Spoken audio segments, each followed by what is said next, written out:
Came upon the bald-headed man who had attacked her for serving alcohol to a miner. He was telling a dirty joke in a loud voice. It was a joke she had heard 100 times before from the drunks in the small town where she had once served beer. Once more she had the feeling that her mother's world was intruding on her. She curtly interrupted the bald man. "I don't take orders from you," the man responded in a huff. "You ought to thank your lucky stars we let you stay here in the bar." "We? Who do you mean, we?" "Us," said the man, holding up his glass for another vodka. "I won't have any more insults out of you, is that clear? Oh, and by the way," he added, pointing to Teresa's neck, which was wound round with a strand of cheap pearls, "where did you get those from? You can't tell me your husband gave them to you, a window washer. He can't afford gifts like that. It's your customers, isn't it? I wonder what you give them in exchange." "You shut your mouth this instant," she hissed. "Just remember that prostitution is a criminal offence," he went on, trying to grab hold of the necklace. Suddenly Karenin jumped up, leaned his front paws on the bar, and began to snarl. 24. The ambassador said, "He's with the secret police." Then why is he so open about it? What good is a secret police that can't keep it secret? The ambassador positioned himself on the cot by folding his legs under his body, as he had learned to do in yoga class. Kennedy, beaming down on him from the frame on the wall, gave his words a special consecration. "The secret police have several functions, my dear," he began in an avuncular tone. "The first is the classical one. They keep an ear out for what people are saying and report it to their superiors. The second function is intimidatory. They want to make it seem as if they have us in their power. They want us to be afraid. That is what your bald-headed friend was after. The third function consists of staging situations that will compromise us. Gone are the days when they tried to accuse us of plotting the downfall of the state. That would only increase our popularity. Now they slip hashish in our pockets or claim we've raped a 12-year-old girl. They can always dig up some girl to back them." The engineer immediately popped back into Teresa's mind. Why had he never come? "They need to trap people," the ambassador went on, "to force them to collaborate and set other traps for other people, so that gradually they can turn the whole nation into a single organization of informers." Teresa could think of nothing but the possibility that the engineer had been sent by the police. And who was that strange boy who drank himself silly and told her he loved her? It was because of him that the bald police spy had launched into her, and the engineer stood up for her. So all three had been playing parts in a prearranged scenario meant to soften her up for the seduction. How could she have missed it? The flat was so odd, and he didn't belong there at all. Why would an elegantly dressed engineer live in a miserable place like that? Was he an engineer? And if so, how many engineers read Sophocles? No, that was no engineer's library. The whole place had more the flavour of a flat confiscated from a poor, imprisoned intellectual.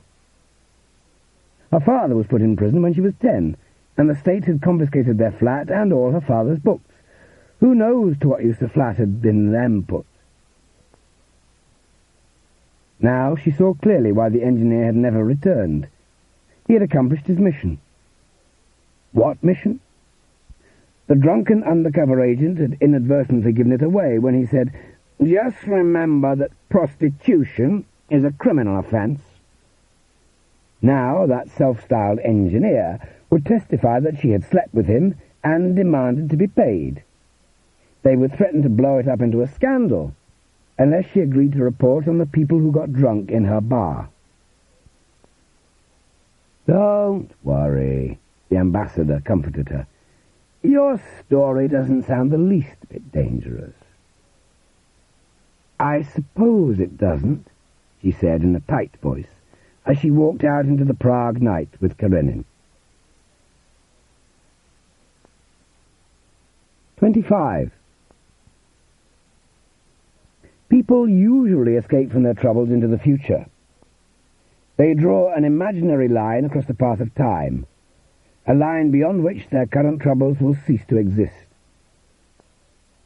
But Teresa saw no such line in her future. Only looking back could bring her consolation. It was Sunday again. They got into the car and drove far beyond the limits of Prague. Thomas was at the wheel, Teresa next to him, and Karenin in the back, occasionally leaning over to lick their ears. After 2 hours, they came to a small town known for its spa, where they had been for several days 6 years earlier. They wanted to spend the night there. They pulled into the square and got out of the car. Nothing had changed. They stood facing the hotel they had stayed at. The same old linden trees rose up before it. Off to the left ran an old wooden colonnade culminating in a stream, spouting its medicinal water into a marble bowl. People were bending over it, the same small glasses in hand. When Thomas looked back at the hotel, he noticed that something had in fact changed. What had once been the Grand now bore the name Baikal. He looked at the street sign on the corner of the building, Moscow Square. Then they took a walk. Karenin tagged along on his own, without a leash, through all the streets they had known, and examined all their names. Stalingrad Street, Leningrad Street, Rostov Street, Novosibirsk Street, Kiev Street, Odessa Street. There was a Tchaikovsky sanatorium, a Tolstoy sanatorium, a Rimsky-Korsakov sanatorium. There was a Hotel Suvorov, a Gorky cinema, and a Café Pushkin.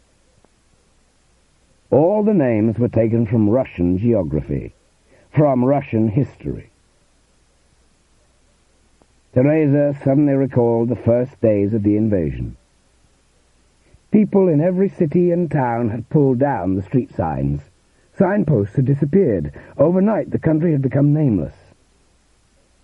For 7 days, Russian troops wandered the countryside, not knowing where they were. The officers searched for newspaper offices, for television and radio stations to occupy, but could not find them. Whenever they asked, they would get either a shrug of the shoulders or false names and directions. Hindsight now made that anonymity seem quite dangerous to the country. The streets and buildings could no longer return to their original names. As a result, a Czech spa had suddenly metamorphosed into a miniature imaginary Russia, and the past that Teresa had gone there to find had turned out to be confiscated. It would be impossible for them to spend the night. 26. They started back to the car in silence. She was thinking about how all things and people seemed to go about in disguise. An old Czech town was covered with Russian names. Czechs taking pictures of the invasion had unconsciously worked for the secret police. The man who sent her to die had worn a mask of Thomas's face over his own. The spy played the part of an engineer, and the engineer tried to play the part of the man from Petrin. The emblem of the book in his flat proved a sham, designed to lead her astray. Recalling the book she had held in her hand there, she had a sudden flash of insight that made her cheeks burn red. What had been the sequence of events? The engineer announced he would bring in some coffee. She walked over to the bookshelves and took down Sophocles' Oedipus. Then the engineer came back, but without the coffee. Again and again she returned to that situation. How long was he away when he went for the coffee? Surely a minute at the least, maybe 2 or even 3. And what had he been up to for so long in that miniature anteroom? Or had he gone to the toilet? She tried to remember hearing the door shut or the water flush. No, she was positive she'd heard no water. She would have remembered that. And she was almost certain the door hadn't closed. What had he been up to in that anteroom? It was only too clear. If they meant to trap her, they would need more than the engineer's testimony. They would need incontrovertible evidence. In the course of his suspiciously long absence, the engineer could only have been setting up a movie camera in the anteroom. Or, more likely, he had let in someone with a still camera, who then had photographed them from behind the curtain. Only a few weeks earlier, she had scoffed at Prohaska for failing to see that he lived in a concentration camp where privacy ceased to exist. But what about her? By getting out from under her mother's roof, she thought in all innocence that she had once and for all become master of her privacy. But no, her mother's roof stretched out over the whole world and would never let her be. Teresa would never escape her. As they walked down the garden-lined steps leading back to the square, Thomas asked her, "What's wrong?" Before she could respond, someone called out a greeting to Thomas. 27. He was a man of about 50 with a weather-beaten face, a farm worker whom Thomas had once operated on and who was sent to the spa once a year for treatment. He invited Thomas and Teresa to have a glass of wine with him. Since the law prohibited dogs from entering public places, Teresa took Karenin back to the car while the men found a table at a nearby cafe. When she came up to them, the man was saying, "We live a quiet life. 2 years ago, they even elected me chairman of the collective." "Congratulations," said Thomas. "You know how it is. People are dying to move to the city. The big shots, they're happy when somebody wants to stay put. They can't fire us from our jobs." "It would be ideal for us," said Teresa. "You'd be bored to tears, ma'am. There's nothing to do there, nothing at all." Teresa looked into the farm worker's weather-beaten face. She found him very kind. For the first time in ages, she had found someone kind. An image of life in the country arose before her eyes. A village with a belfry, fields, woods, a rabbit scampering along a furrow, a hunter with a green cap. She had never lived in the country. Her image of it came entirely from what she had heard, or read, or received unconsciously from distant ancestors. And yet it lived within her, as plain and clear as the daguerreotype of her great-grandmother in the family album. "Does it give you any trouble?" Thomas asked. The farmer pointed to the area at the back of the neck where the brain is connected to the spinal cord. "I still have pains here from time to time." Without getting out of his seat, Thomas palpated the spot and put his former patient through a brief examination. "I no longer have the right to prescribe drugs," he said after he had finished. "But tell the doctor taking care of you now that you talked to me and I recommended you use this." And tearing a sheet of paper from the pad in his wallet, he wrote out the name of a medicine in large letters. 28. They started back to Prague. All the way, Teresa brooded about the photograph showing her naked body embracing the engineer. She tried to console herself with the thought that even if the picture did exist, Thomas would never see it. The only value it had for them was as a blackmailing device. It would lose that value the moment they sent it to Thomas. But what if the police decided, somewhere along the way, that they couldn't use her? Then the picture would become a mere plaything in their hands, and nothing would prevent them from slipping it in an envelope and sending it off to Thomas, just for the fun of it. What would happen if Thomas were to receive such a picture? Would he throw her out?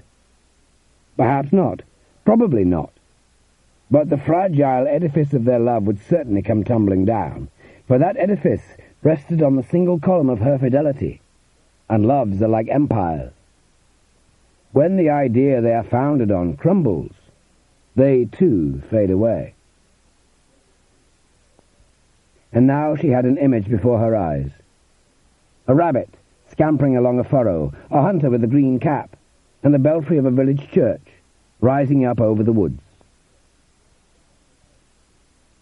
She wanted to tell Thomas that they should leave Prague, leave the children who buried crows alive in the ground, leave the police spies, leave the young women armed with umbrellas. She wanted to tell him that they should move to the country, that it was their only path to salvation. She turned to him. But Thomas did not respond. He kept his eyes on the road ahead.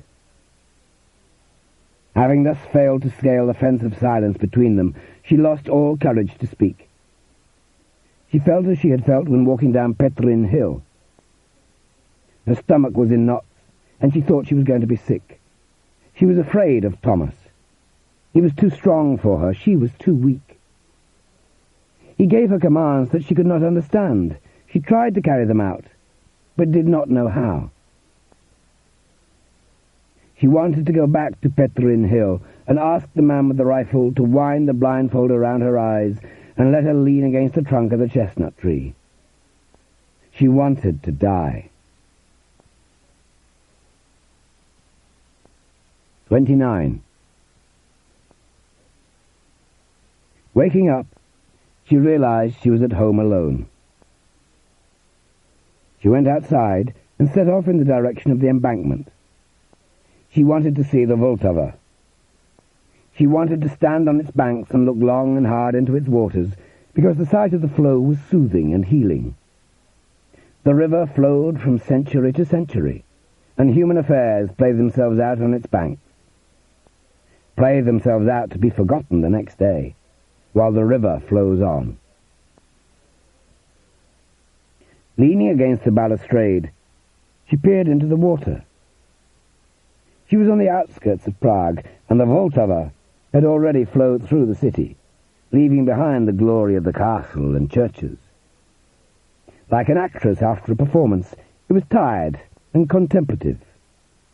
It flowed on between its dirty banks, bounded by walls and fences that themselves bounded factories and abandoned playgrounds. She was staring at the water. It seemed sadder and darker here, when suddenly she spied a strange object in the middle of the river, something red. Yes, it was a bench. A wooden bench on iron legs, the kind Prague's parks abound in. It was floating down the Vltava. Followed by another, and another, and another, and only then did Teresa realize that all the park benches of Prague were floating downstream, away from the city. Many, many benches, more and more, drifting by like the autumn leaves that the water carries off from the woods. Red, yellow, blue. She turned and looked behind her, as if to ask the passers-by what it meant. Why are Prague's park benches floating downstream? But everyone passed her by, indifferent, for little did they care that a river flowed from century to century through their ephemeral city. Again she looked down at the river. She was grief-stricken. She understood that what she saw was a farewell. When most of the benches had vanished from sight, a few latecomers appeared, one more yellow one, and then another, blue, the last. Part 5. Lightness and Weight. 1.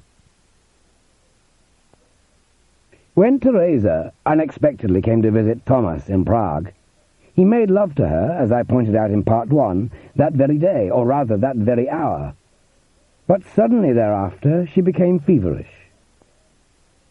As she lay in his bed and he stood over her, he had the irrepressible feeling that she was a child who had been put in a bulrush basket and sent downstream to him. The image of the abandoned child had consequently become dear to him, and he often reflected on the ancient myths in which it occurred. It was apparently with this in mind that he picked up a translation of Sophocles' Oedipus. The story of Oedipus is well known. Abandoned as an infant, he was taken to King Polybus, who raised him. One day, when he had grown into a youth, he came upon a dignitary riding along a mountain pass. A quarrel arose, and Oedipus killed the dignitary. Later, he became the husband of Queen Jocasta and ruler of Thebes. Little did he know that the man he had killed in the mountains was his father, and the woman with whom he slept, his mother. In the meantime, fate visited a plague on his subjects and tortured them with great pestilences. When Oedipus realized that he himself was the cause of their suffering, he put out his own eyes and wandered blind away from Thebes.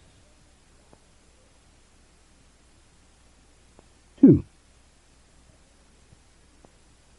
Anyone who thinks that the communist regimes of Central Europe are exclusively the work of criminals is overlooking a basic truth.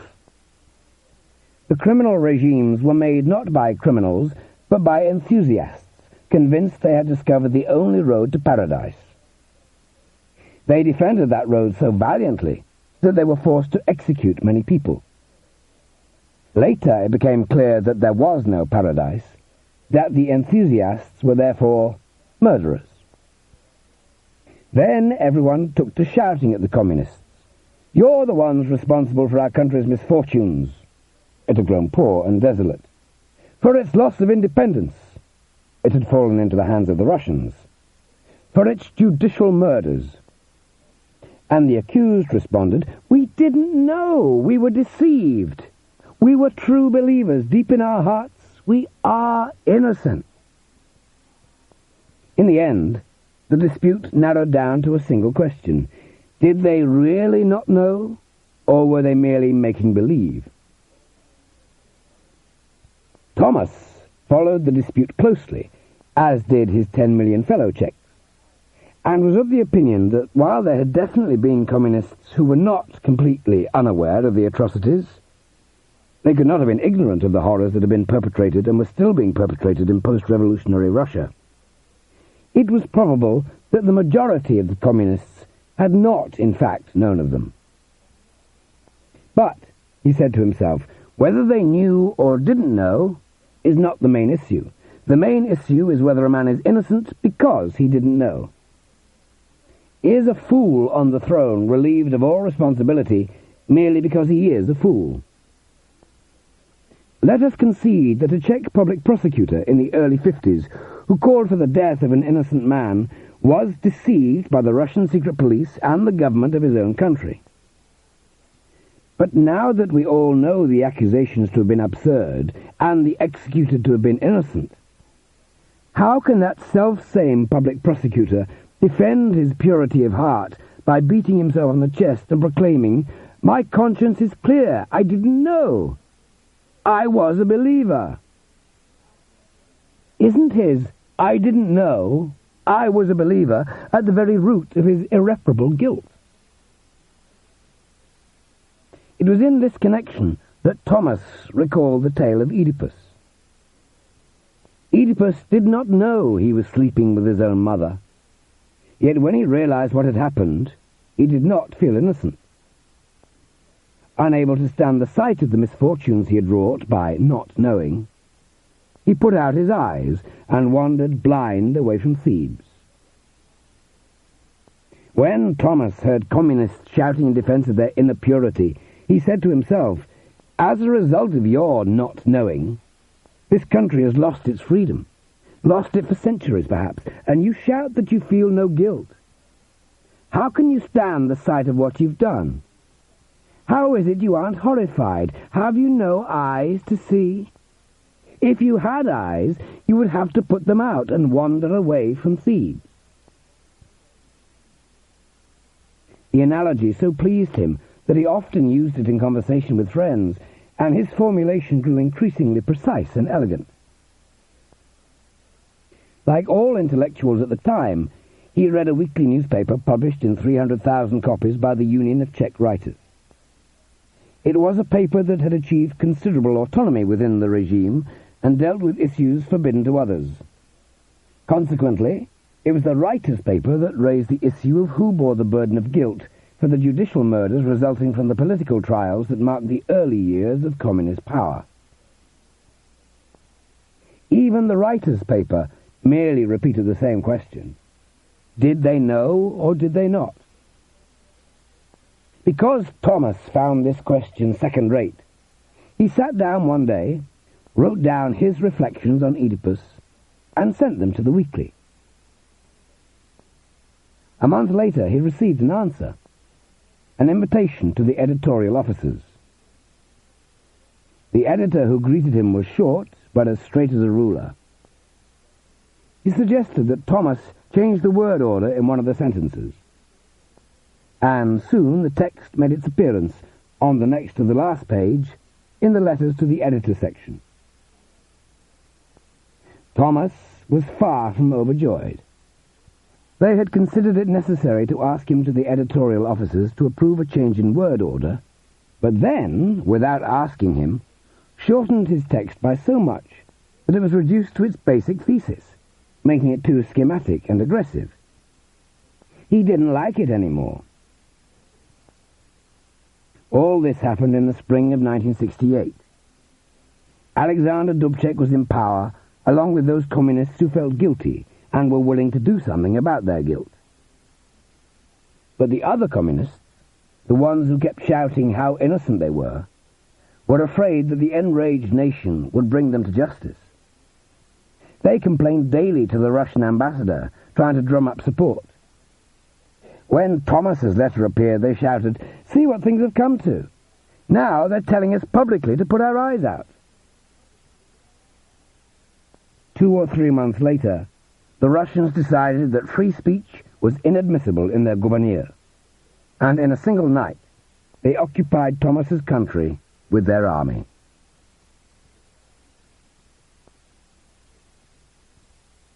III. When Thomas came back to Prague from Zurich, he took up in his hospital where he had left off. Then one day the chief surgeon called him in. "You know as well as I do," he said, "that you're no writer or journalist or saviour of the nation. You're a doctor and a scientist. I'd be very sad to lose you, and I'll do everything I can to keep you here.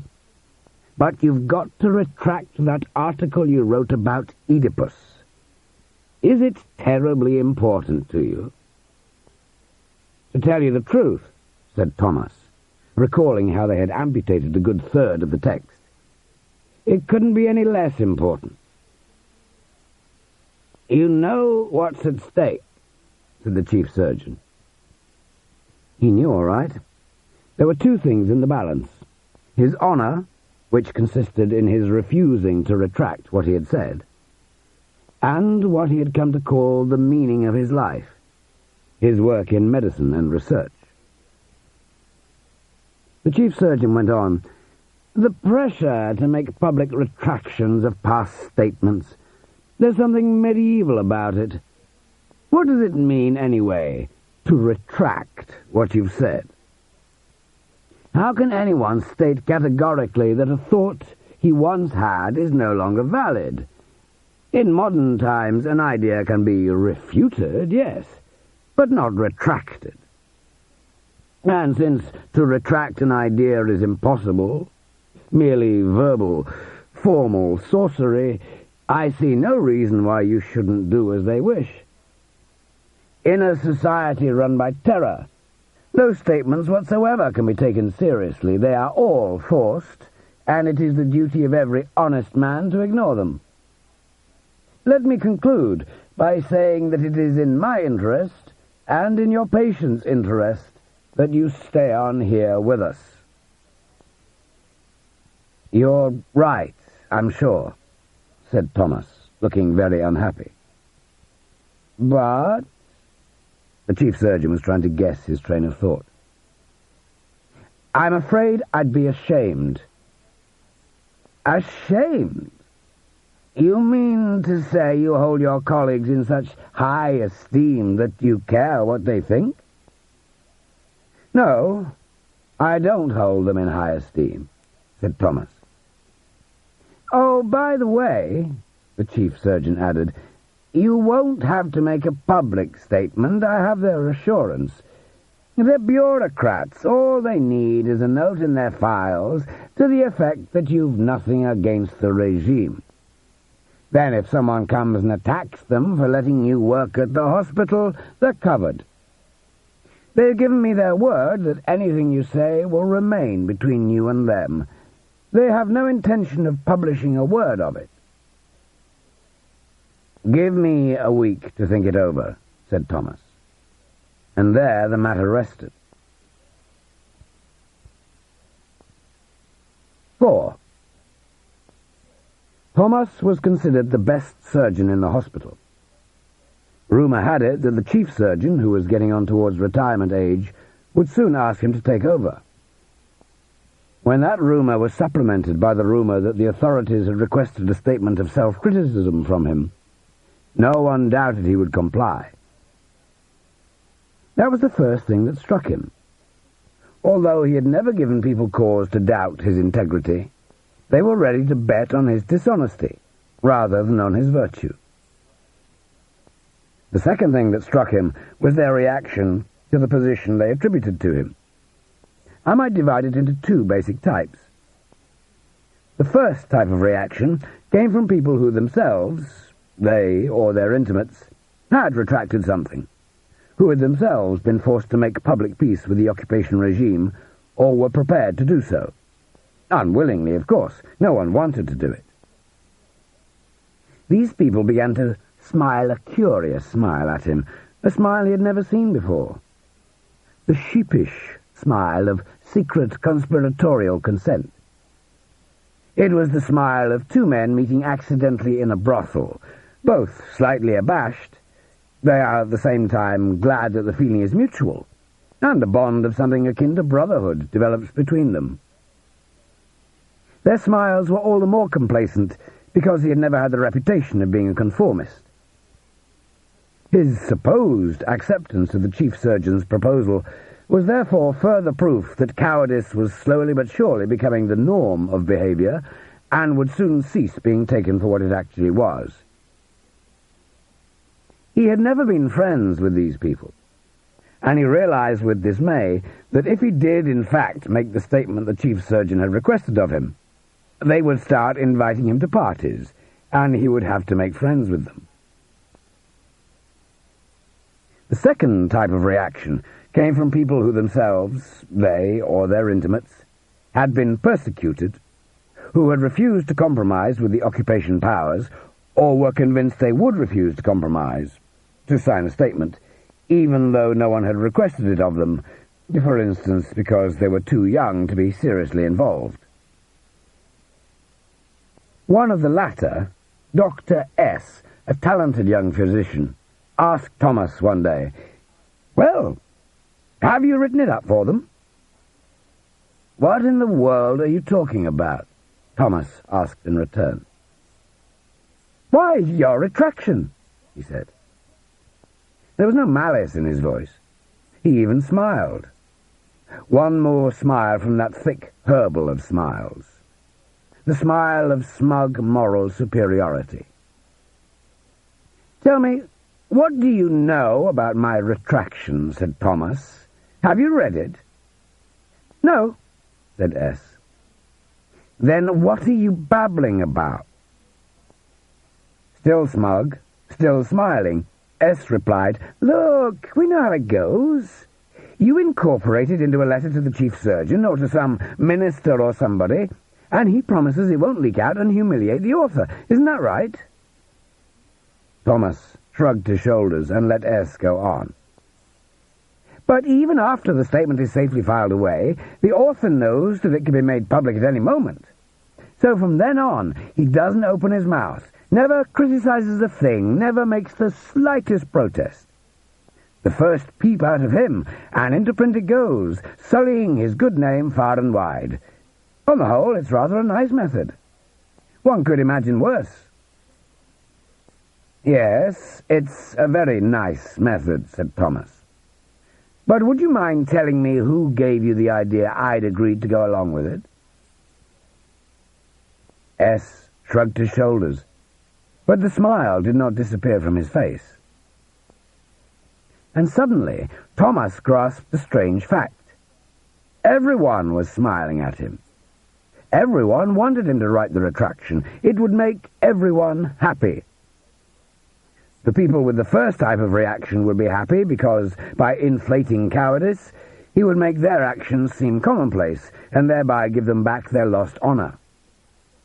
The people with the second type of reaction, who had come to consider their honor a special privilege never to be yielded, nurtured a secret love for the cowards, for without them their courage would soon erode into a trivial, monotonous grind, admired by no one.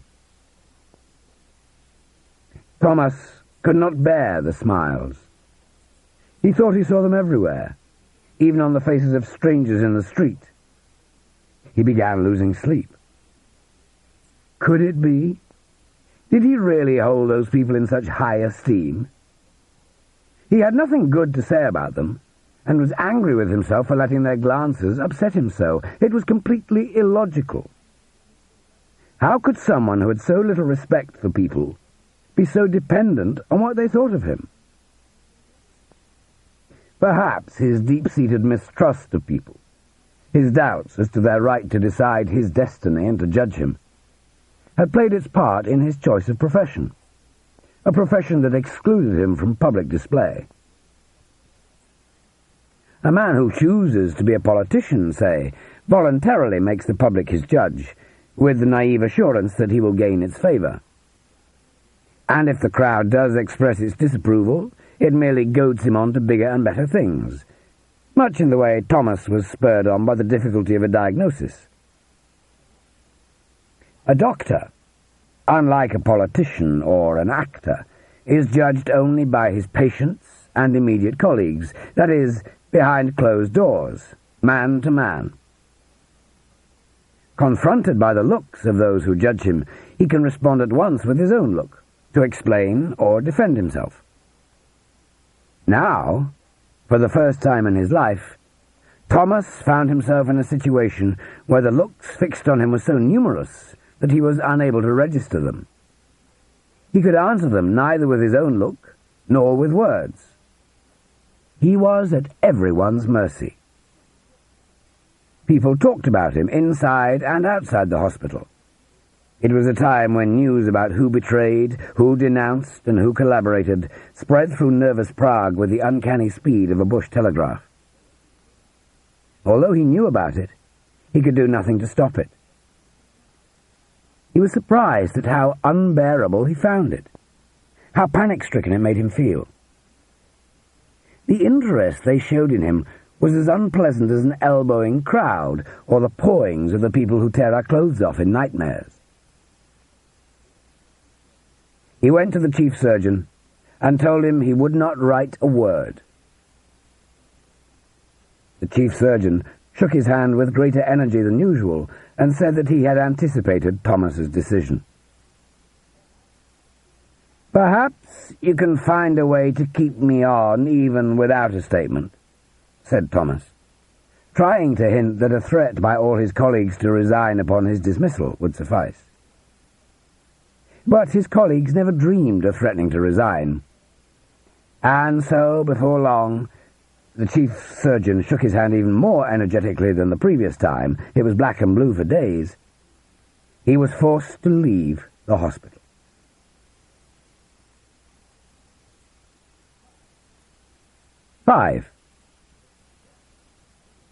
First, he went to work in a country clinic about 50 miles from Prague. He commuted daily by train and came home exhausted.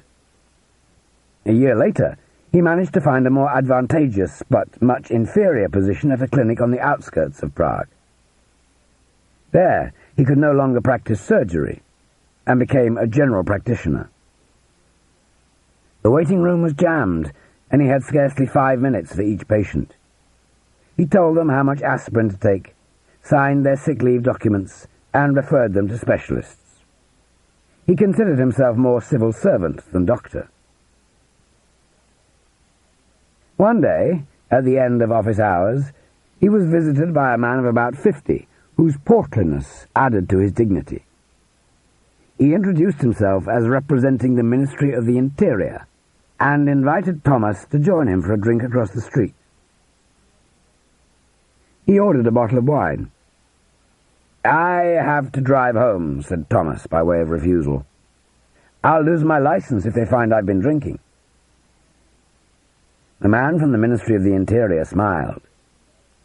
"If anything happens, just show them this." And he handed Thomas a card engraved with his name, though clearly not his real name, and the telephone number of the ministry.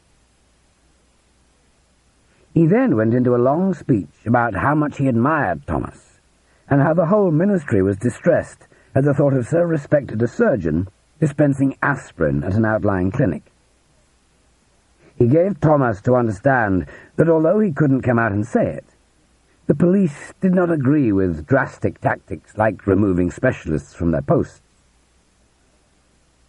Since no one had thought to praise Thomas in quite some time, he listened to the plump official very carefully, and he was surprised by the precision and detail of the man's knowledge of his professional career.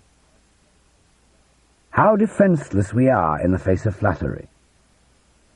Thomas was unable to prevent himself from taking seriously what the ministry official said.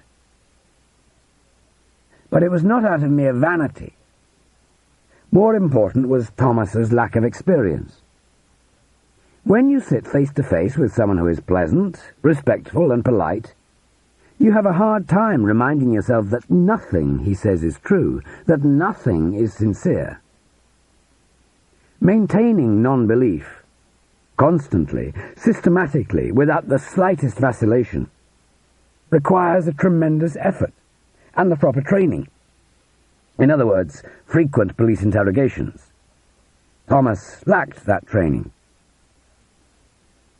The man from the ministry went on, "We know you had an excellent position in Zurich, and we very much appreciate your having returned. It was a noble deed. You realized your place was here."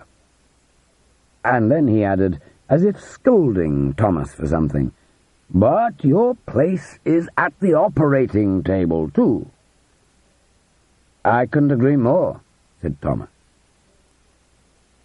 There was a short pause, after which the man from the ministry said in mournful tones, "Then tell me, Doctor, do you really think that communists should put out their eyes? You, who have given so many people the gift of health?" "But that's preposterous," Thomas cried in self-defense. "Why don't you read what I wrote?" "I have read it," said the man from the ministry, in a voice that was meant to sound very sad. "Well, did I write that communists ought to put out their eyes?" "That's how everyone understood it," said the man from the ministry, his voice growing sadder and sadder. "If you'd read the complete version the way I wrote it originally, you wouldn't have read that into it. The published version was slightly cut." "What was that?" asked the man from the ministry, pricking up his ears. "You mean they didn't publish it the way you wrote it?" "They cut it." "A lot?" "By about a third." The man from the ministry appeared sincerely shocked. "Oh, that was very improper of them."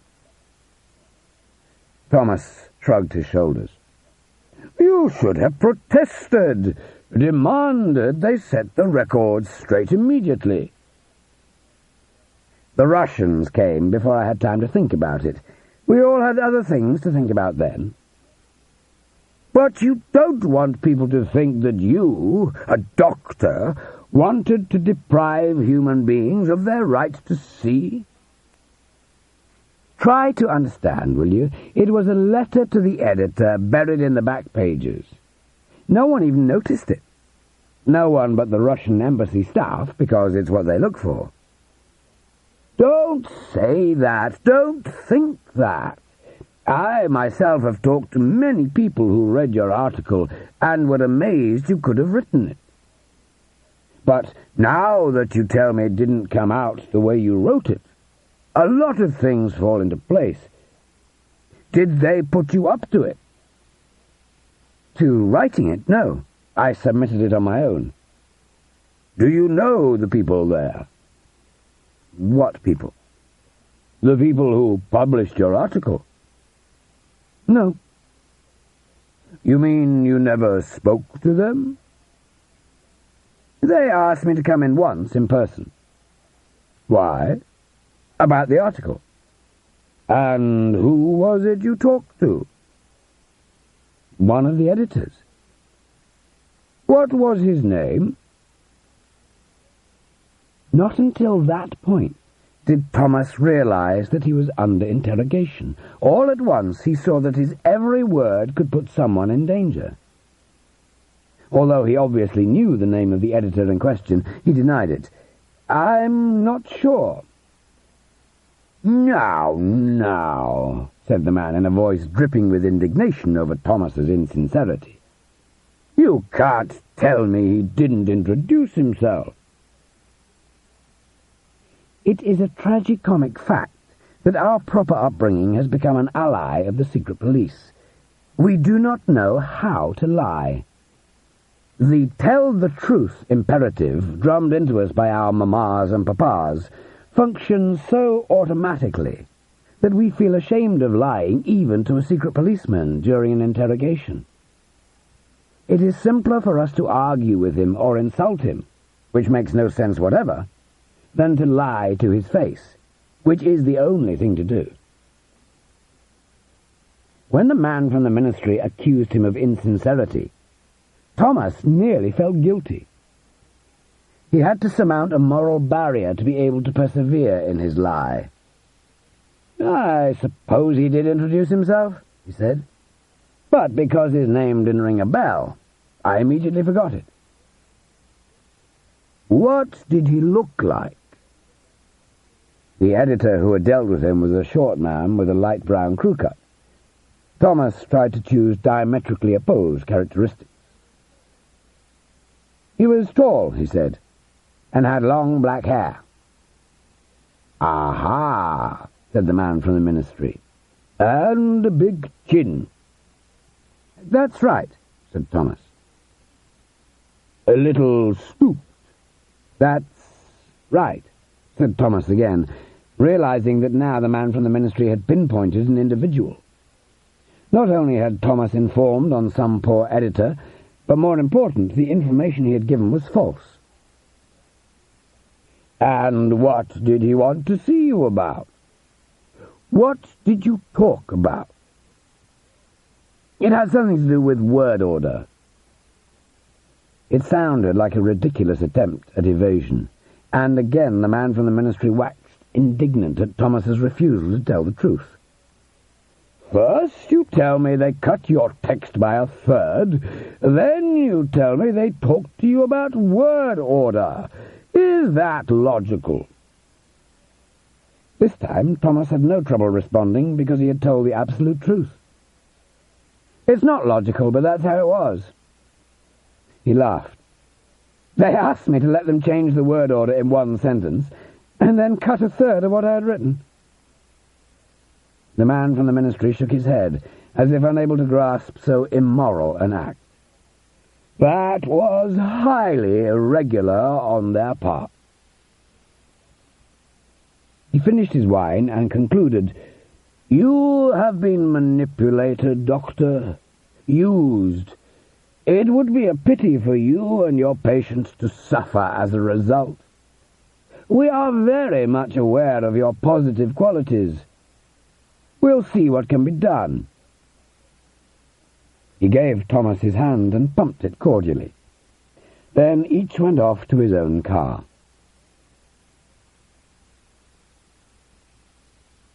6. After the talk with the man from the ministry, Thomas fell into a deep depression. How could he have gone along with the jovial tone of the conversation? If he hadn't refused to have anything at all to do with the man, he was not prepared for what happened, and did not know what was condoned by law and what was not. He could at least have refused to drink wine with him as if they were friends. Supposing someone had seen him, someone who knew the man. He could only have inferred that Thomas was working with the police. And why did he even tell him that the article had been cut? Why did he throw in that piece of information? He was extremely displeased with himself. 2 weeks later, the man from the ministry paid him another visit. Once more he invited him out for a drink, but this time Thomas requested that they stay in his office. "I understand perfectly, Doctor," said the man with a smile. Thomas was intrigued by his words. He said them like a chess player who is letting his opponent know he made an error in the previous move. They sat opposite each other, Thomas at his desk. After about 10 minutes, during which they talked about the flu epidemic raging at the time, the man said, "We've given your case a lot of thought. If we were the only ones involved, there would be nothing to it. But we have public opinion to take into account. Whether you meant to or not, you fanned the flames of anti-communist hysteria with your article. I must tell you, there was even a proposal to take you to court for that article. There's a law against public incitement to violence." The man from the Ministry of the Interior paused to look Thomas in the eye. Thomas shrugged his shoulders. The man assumed his comforting tone again. "We voted down the proposal. No matter what your responsibility in the affair, society has an interest in seeing you use your abilities to the utmost. The chief surgeon of your hospital speaks very highly of you. We have reports from your patients as well. You are a fine specialist. Nobody requires a doctor to understand politics. You let yourself be carried away. It's high time we settle this thing once and for all. That's why we've put together a sample statement for you. All you have to do is make it available to the press, and we'll make sure it comes out at the proper time." He handed Thomas a piece of paper. Thomas read what was in it and panicked. It was much worse than what the chief surgeon had asked him to sign 2 years before. It did not stop at a retraction of the Oedipus article. It contained words of love for the Soviet Union, vows of fidelity to the Communist Party. It condemned the intelligentsia, which wanted to push the country into civil war. And, above all, it denounced the editors of the Writers' Weekly, with special emphasis on the tall, stooped editor. Thomas had never met him, though he knew his name and had seen pictures of him. Who had consciously distorted his article and used it for their own devices, turning it into a call for counter-revolution. Too cowardly to write such an article themselves, they had hid behind a naive doctor. The man from the ministry saw the panic in Thomas's eyes. He leaned over and gave his knee a friendly pat under the table. "Remember now, Doctor, it's only a sample. Think it over, and if there's something you want to change, I'm sure we can come to an agreement. After all, it's your statement." Thomas held the paper out to the secret policeman, as if he were afraid to keep it in his hands another second, as if he were worried someone would find his fingerprints on it. But instead of taking the paper, the man from the ministry spread his arms in feigned amazement, the same gesture the Pope uses to bless the crowds from his balcony. "Now why do a thing like that, Doctor? Keep it. Think it over calmly at home." Thomas shook his head and patiently held the paper in his outstretched hand. In the end, the man from the ministry was forced to abandon his papal gesture and take the paper back. Thomas was on the point of telling him emphatically that he would neither write nor sign any text whatever. But at the last moment he changed his tone and said mildly, "I'm no illiterate, am I? Why should I sign something I didn't write myself?" "Very well then, Doctor. Let's do it your way. You write it up yourself, and we'll go over it together. You can use what you've just read as a model." Why didn't Thomas give the secret policeman an immediate and unconditional no? This is what probably went through his head. Besides using a statement like that to demoralize the nation in general, which is clearly the Russian strategy, the police could have a concrete goal in his case. They might be gathering evidence for a trial against the editors of the weekly that had published Thomas's article. If that was so, they would need his statement for the hearing, and for the smear campaign the press would conduct against them. Were he to refuse flatly, on principle, there was always the danger that the police would print the prepared statement over his signature, whether he gave his consent or not. No newspaper would dare publish his denial. No one in the world would believe that he hadn't written or signed it.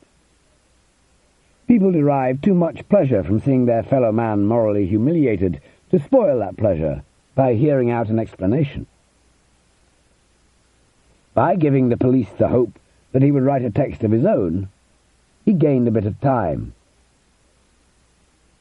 The very next day, he resigned from the clinic, assuming, correctly, that after he had descended voluntarily to the lowest rung of the social ladder, a descent being made by thousands of intellectuals in other fields at the time, the police would have no more hold over him, and he would cease to interest them.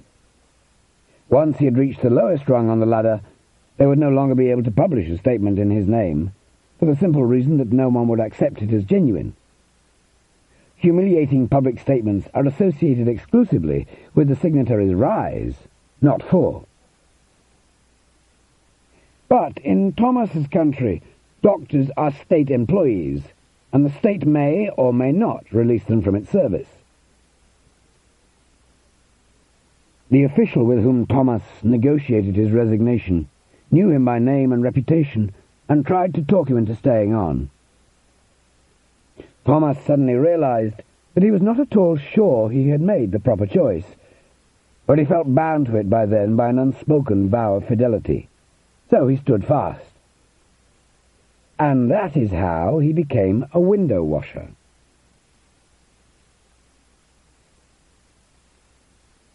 Seven. Leaving Zurich for Prague a few years earlier, Thomas had quietly said to himself, "Es muss sein." He was thinking of his love for Teresa. No sooner had he crossed the border, however, than he began to doubt whether it actually did have to be. Later, lying next to Teresa, he recalled that he had been led to her by a chain of laughable coincidences that took place 7 years earlier, when the chief surgeon's sciatica was in its early stages, and were about to return him to a cage from which he would be unable to escape. Does that mean his life lacked any Es muss sein, any overriding necessity? In my opinion, it did have one. But it was not love. It was his profession. He had come to medicine not by coincidence or calculation, but by a deep inner desire. Insofar as it is possible to divide people into categories, the surest criterion is the deep-seated desires that orient them to one or another lifelong activity. Every Frenchman is different, but all actors the world over are similar, in Paris, Prague, or the back and beyond. An actor is someone who in early childhood consents to exhibit himself for the rest of his life to an anonymous public. Without that basic consent, which has nothing to do with talent, which goes deeper than talent, no one can become an actor. Similarly, A doctor is someone who consents to spend his life involved with human bodies and all that they entail. That basic consent, and not talent or skill, enables him to enter the dissecting room during the first year of medical school and persevere for the requisite number of years. Surgery takes the basic imperative of the medical profession to its outermost border, where the human makes contact with the divine. When a person is clubbed violently on the head, he collapses and stops breathing. Someday he will stop breathing anyway. Murder simply hastens a bit what God will eventually see to on his own. God, it may be assumed, took murder into account. He did not take surgery into account. He never suspected that someone would dare to stick his hand into the mechanism he had invented, wrapped carefully in skin and sealed away from human eyes. When Thomas first positioned his scalpel on the skin of a man asleep under an anesthetic, then breached the skin with a decisive incision, and finally cut it open with a precise and even stroke, as if it were a piece of fabric, a coat, a skirt, a curtain, he experienced a brief but intense feeling of blasphemy. Then again, that was what attracted him to it. That was the Esmus sign rooted deep inside him, and it was planted there not by chance, not by the chief sciatica, or by anything external. But how could he take something so much a part of him and cast it off so fast, so forcefully, and so lightly? He would respond that he did it so as not to let the police misuse him. But, to be quite frank, even if it was theoretically possible, and even if a number of cases have actually occurred, it was not too likely that the police would make public a false statement over his signature. Granted, a man has a right to fear dangers that are less than likely to occur. Granted, he was annoyed with himself and at his clumsiness, and desired to avoid further contact with the police and the concomitant feeling of helplessness. And granted, he had lost his profession anyway, because the mechanical aspirin medicine he practiced at the clinic had nothing in common with his concept of medicine. Even so, the way he rushed into his decision seems rather odd to me. Could it perhaps conceal something else? Something deeper that escaped his reasoning?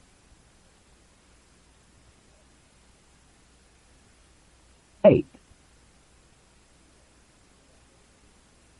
Even though he came to love Beethoven through Teresa, Thomas was not particularly knowledgeable about music, and I doubt that he knew the true story behind Beethoven's famous Muss es sein, es muss sein motif.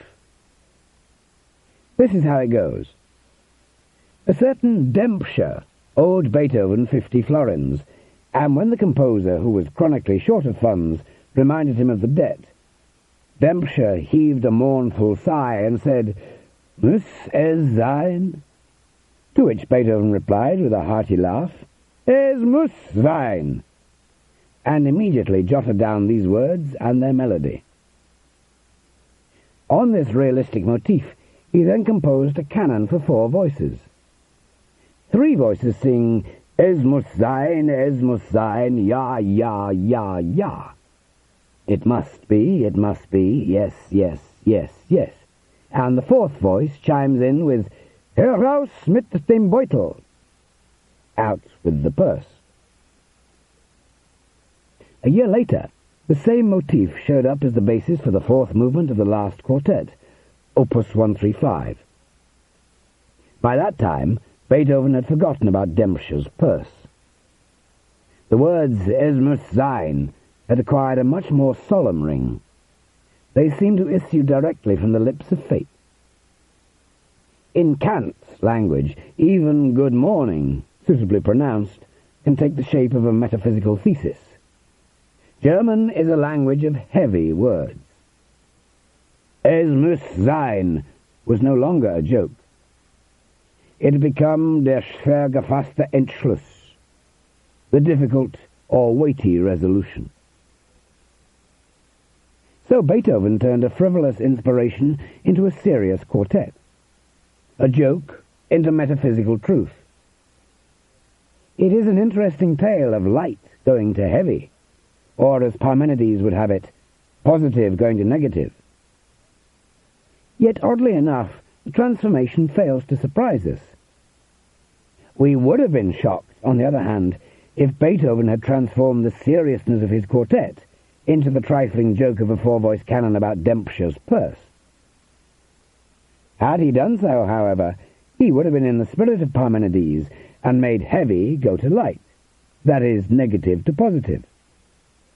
First, as an unfinished sketch, would have come the great metaphysical truth, and last, as a finished masterpiece, the most frivolous of jokes. But we no longer know how to think as Parmenides thought. It is my feeling that Thomas had long been secretly irritated by the stern, aggressive, solemn Es muss sein, and that he harbored a deep desire to follow the spirit of Parmenides and make heavy go to light. Remember that at one point in his life he broke completely with his first wife and his son, and that he was relieved when both his parents broke with him. What could be at the bottom of it all but a rash and not quite rational move to reject what proclaimed itself to be his weighty duty, his Es muss sein? That, of course, was an external Es muss sein reserved for him by social convention, whereas the Es muss sein of his love for medicine was internal. So much the worse for him. Internal imperatives are all the more powerful, and therefore all the more of an inducement to revolt. Being a surgeon means slitting open the surface of things and looking at what lies hidden inside. Perhaps Thomas was led to surgery by a desire to know what lies hidden on the other side of Es muss sein. In other words, what remains of life when a person rejects what he previously considered his mission. The day he reported to the good-natured woman responsible for the cleanliness of all shop windows and display cases in Prague, and was confronted with the result of his decision in all its concrete and inescapable reality, he went into a state of shock, a state that kept him in its thrall during the first few days of his new job. But once he got over the astounding strangeness of his new life, it took him about a week, he suddenly realized he was simply on a long holiday. Here he was, doing things he didn't care a damn about, and enjoying it. Now he understood what made people he always pitied, happy when they took a job without feeling the compulsion of an internal Es muss sein, and forgot it the moment they left for home every evening. This was the first time he had felt that blissful indifference. Whenever anything went wrong on the operating table, he would be despondent and unable to sleep. He would even lose his taste for women. The Es muss sein of his profession had been like a vampire, sucking his blood. Now he roamed the streets of Prague with brush and pole, feeling 10 years younger. The salesgirls all called him Doctor. The Prague Bush Telegraph was working better than ever, and asked his advice about their colds, aching backs, and irregular periods. They seemed almost embarrassed to watch him douse the glass with water, fit the brush on the end of the pole, and start washing. If they could have left their customers alone in the shops, they would surely have grabbed the pole from his hands and washed the windows for him. Most of Thomas's orders came from large shops, but his boss sent him out to private customers too. People were still reacting to the mass persecution of Czech intellectuals with the euphoria of solidarity. And when his former patients found out that Thomas was washing windows for a living, they would phone in and order him by name. Then they would greet him with a bottle of champagne or slivovitz, sign for 13 windows on the order slip, and chat with him for 2 hours, drinking his health all the while. Thomas would move on to his next flat or shop in a capital mood. While the families of Russian officers settled in throughout the land, and radios intoned ominous reports of police functionaries who had replaced cashiered broadcasters, Thomas reeled through the streets of Prague from one glass of wine to the next, like someone going from party to party. It was his grand holiday. He had reverted to his bachelor existence. Teresa was suddenly out of his life. The only times he saw her were when she came back from the bar late at night, and he woke befuddled from a half-sleep, and in the morning, when she was the befuddled one and he was hurrying off to work. Each workday he had 16 hours to himself, an unexpected field of freedom. And from Thomas's early youth, that had meant women.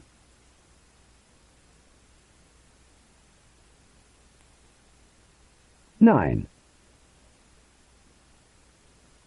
When his friends asked him how many women he had had in his life, he would try to evade the question. And when they pressed him further, he would say, well, 200, give or take a few. The envious among them accused him of stretching the truth. That's not so many, he said, by way of self-defense. I've been involved with women for about 25 years now. Divide 200 by 25, and you'll see it comes to only 8 or so new women a year. That's not so many, is it? But setting up house with Teresa cramped his style. Because of the organizational difficulties it entailed, he had been forced to relegate his erotic activities to a narrow strip of time between the operating room and home, which, though he had used it intensively, as a mountain farmer tills his narrow plot for all it is worth, was nothing like the 16 hours that now had suddenly been bestowed on him. I say 16 hours because the 8 hours he spent washing windows were filled with new salesgirls, housewives, and female functionaries, each of whom represented a potential erotic engagement. What did he look for in them? What attracted him to them? Isn't making love merely an eternal repetition of the same? Not at all. There is always the small part that is unimaginable. When he saw a woman in her clothes, he could naturally imagine more or less what she would look like naked, his experience as a doctor supplementing his experience as a lover. But between the approximation of the idea and the precision of reality, there was a small gap, the unimaginable, and it was this hiatus that gave him no rest. And then, the pursuit of the unimaginable does not stop with the revelations of nudity. It goes much further. How would she behave while undressing? What would she say when he made love to her? How would her sighs sound? How would her face distort at the moment of orgasm? End of side 10.